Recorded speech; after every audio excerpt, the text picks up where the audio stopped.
सर्व बीजमयी, म्हणजे कुठलंही असू दे प्रकृतीमध्ये काही जी निर्मिती होत असेल तर त्याचं मूळ बीज तिच्यामध्ये आहे. म्हणजे हे फार विशेष असं शास्त्रामध्ये आपल्याला सांगितलेलं आहे. म्हणजे जे काही निर्मिती होते विश्वामध्ये त्या सगळ्या निर्मितीचं आदी कारण ती आहे.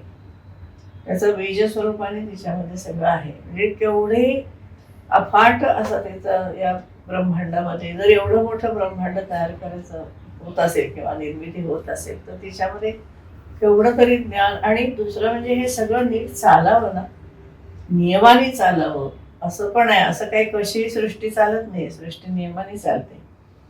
आणि विशेष असं सांगितलं की सगळ्या जीवांच्या लिंगदेहाला ती आपल्या शरीरामध्ये ठेवते.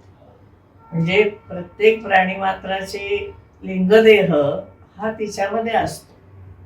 म्हणजे रेप्लिका म्हणतो आपण तसं तिच्या गर्भामध्ये आपण सगळेजण आहोत असं. आणि सगळ्या विश्वाचा संहार पण ती करते, पण विश्व निर्माण करून त्याच्यामध्ये क्रीडा पण करते.